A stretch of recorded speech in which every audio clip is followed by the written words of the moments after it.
વિદ્યાર્થી મિત્રો, મારી યુટ્યુબ ચેનલમાં તમારું હાર્દિક સ્વાગત છે. આજે આપણે ચેપ્ટર નંબર 4 ની બીજો દાખલો ઉદાહરણ નંબર 5 જોઈશું. અગાઉ ઉદાહરણ નંબર 4 જોયું તો એમાં બાંયધરીની નિશ્ચિત રકમ નહોતી આપેલી. આમાં બાંયધરીની નિશ્ચિત રકમ આપેલી છે અને બે પત્રકો બનાવવાના છે, આમનું નથી બનાવવાની. પહેલું પત્રક એવું બનાવવાનું છે કે જો દલાલોને નિશ્ચિત બાંયધરીની કોઈ રકમ જમા ન મળે તો, અને જો નિશ્ચિત બાંયધરી રકમ જમા મળે તો ભાઈ જે એમને નિશ્ચિત બાંયધરી લીધી છે કે આટલી અરજી અમે લેશું જ, એની રકમ એને ન મળે તો કેવી રીતે બાંયધરી નક્કી થાય, અને જમા મળે તો કેવી રીતે બાંયધરી નક્કી થાય, એમ બે પત્રક બનાવવાના છે. તો મિત્રો એ બેમાં ફરક શું છે એ તમને જણાવી દઉં. પહેલાં કે જો નિશ્ચિત બાંયધરીની કોઈ રકમ જમા ન મળે તો એમાં બાંયધરીની અરજીઓ ઉમેરવામાં આવતી નથી. નિશાનીવાળી અરજીની અંદર ખાલી નિશાની વગરની અરજીઓ જે છે એમાં નિશાની વગરની અરજીઓ બાદ કરવામાં આવતી, ખાલી બાદ કરવામાં આવે છે નિશાનીવાળી અરજીઓ. જ્યારે આમાં નિશાનીવાળી અરજી વત્તા બાંયધરી અરજી બધાને ટોટલ કરીને બાદ કરવામાં આવે છે. ખાલી એટલો જ ફરક છે. ફરીથી કહી દઉં કે જો કોઈ રકમ જમા ન મળે નિશ્ચિત બાંયધરીમાં તો આમાંથી એ અરજી બાદ કરવા નથી. જવાબદારીમાંથી જેમ આપણે નિશાનીવાળી અરજી બાદ કરી છે, બરાબર છે, અહીં જો નિશાની વગરની અરજીઓ બાદ કર્યા કરી તો એ આપણે કોઈ રકમ જમા નથી મળી એટલે નિશાની વગરની બાદ કરી. પણ રકમ જમા મળે તો નિશાની વગરની વત્તા એને નીચે જવાબદારી લીધી બેનું ટોટલ મળીને પછી બાદ કરવાનું. એ બેનું ટોટલ મળીને બાદ કરવાનું. કારણ કે આમાં રકમ જમા મળે છે, આમાં મળતી નથી. ખાલી આપણને કંપનીની અરજી મળી એમાં નિશાનીવાળી અરજી ખાલી બાદ કરી છે. પણ માનો કે એને જવાબદારી લીધી ને રકમ પૈસા મળી જાય તો નિશાનીવાળી અરજી ભેગે એની બાંયધરીવાળી અરજીનું ટોટલ મારીને પછી બાદ કરવાની. બરાબર છે. આટલો જ ફરક છે. બાકી બે પત્રકમાં કોઈ ફરક નથી. બાકી સેમ ટુ સેમ પત્રક બનાવવાનું હોય છે. આમાં ખાલી નિશાનીવાળી અરજી બાદ કરવાની છે આવેલ અરજીમાં, અને આમાં આવેલ અરજીમાંથી નિશાનીવાળી પ્લસ બાંયધરી અરજી દાખલામાં આપેલી છે કે આટલી બાંયધરી નીચેના દલાલોએ આપેલી છે, ફલાણા દલાલે આપી છે, બરાબર છે. તો એ બાંયધરીની જે અરજી છે એ પણ ભેગી બાદ કરવાની. બસ આટલો જ ફરક છે. બાકી બે પત્રક સેમ છે. તો પહેલું પત્રક સમજી લે મિત્રો. કરાર મુજબ એ લોકોની જવાબદારી 12,000, 5,000 અને 3,000ની છે. ટોટલ 20,000 અરજી છે. કેટલી છે? ટોટલ 20,000 અરજી છે.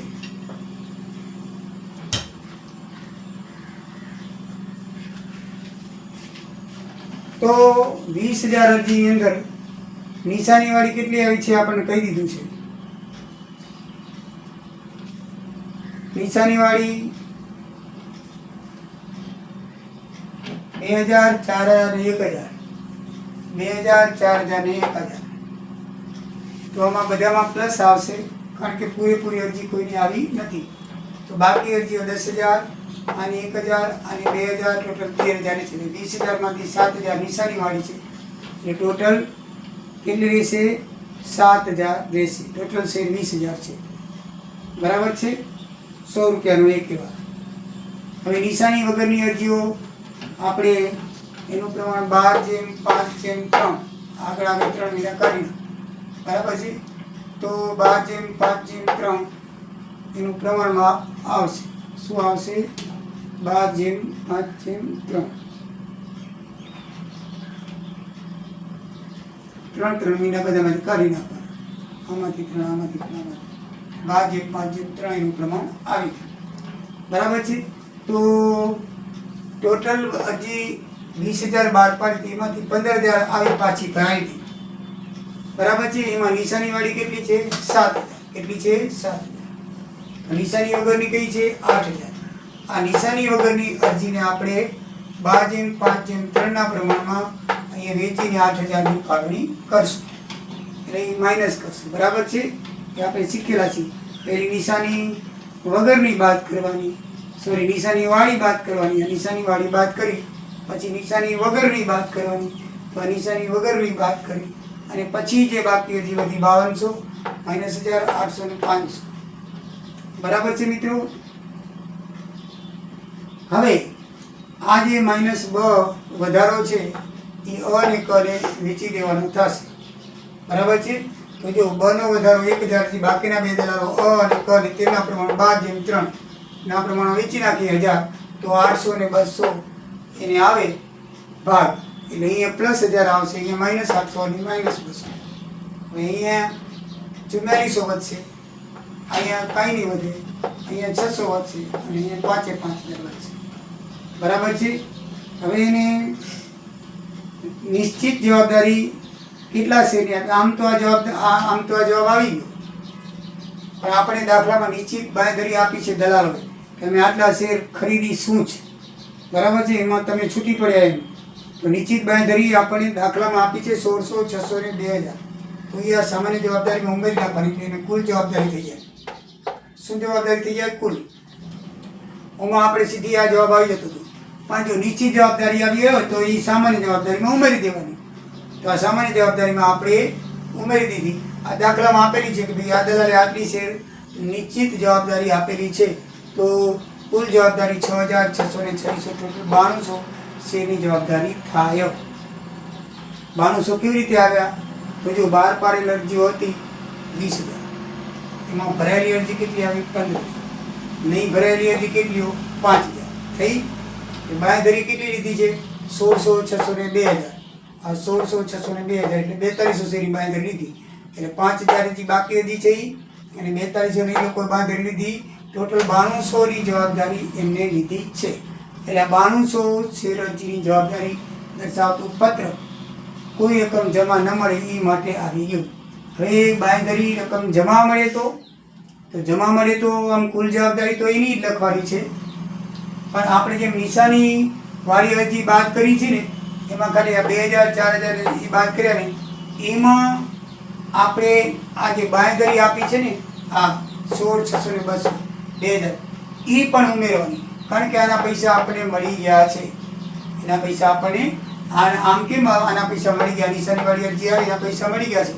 એમાં આમાં લખ્યું છે ઉપર કે રકમ જમા મળે તો શું કરવું? અહીંયા જમા નથી મળી એટલે ખાલી આપણે આટલી જ બાદ કરી. જો આમાં ફરક એટલો જ છે બસ.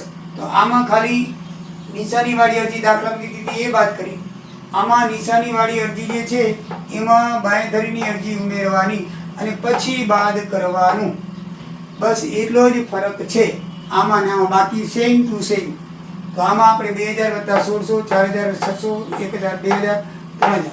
તો આ 2000, 4100 એ તો દાખલામાં આપેલા છે જે લખ્યા. અને આ પણ જવાબદારી દાખલામાં આપેલી છે. એ જવાબદારી વાળી અરજી પણ ઉમેરી દેવાની, કારણ કે એના પૈસા મળી ગયા છે. એટલે જવાબદારી 3646, 3646, 3000, 11200 ની આવશે. માઇનસ કરશું 84, 400, -88. હવે નિશાની વગરની અરજી કરવાની. તો નિશાની વગરની અરજી કેટલી થશે? જેમાં આપણે આમાં સુધી છે એમને કંપનીને મળેલી કુલ કેટલી? 15000. અહીંયા કેટલી મળી હતી? 15000. અહીંયા કેમ 7000 બાદ કર્યા 8000? એની એ કેટલી છે? 11200 મળી. આમાં નિશ્ચિત ઉમેરવાની ઉમેરાણી ને એટલે 11200 થઈ. એટલે આપણી પાસે બાકી કેટલી વધી? 3800 વધી. બરાબર ને? અહીંયા 8000 વધી. અહીંયા કેટલી વધી? 3800 વધી.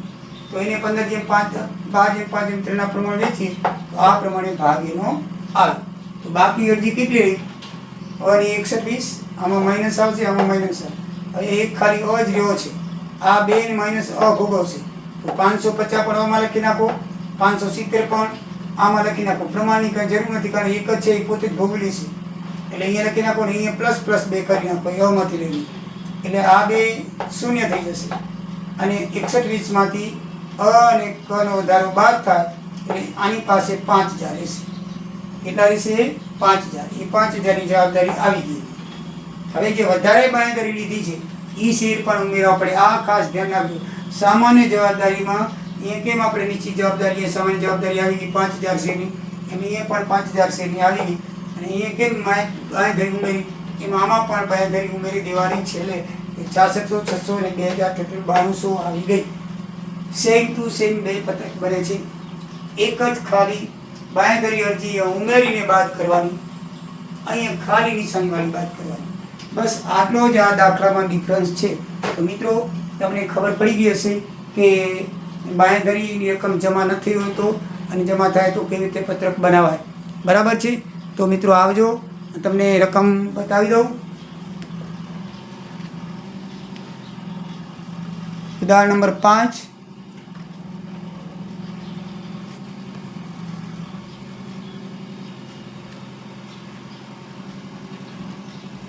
રકમ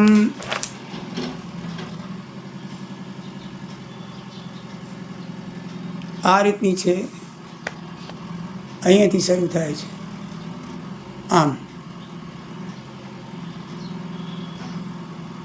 બરાબર છે. બાકીની રકમ આ બાજુ દીધેલી છે.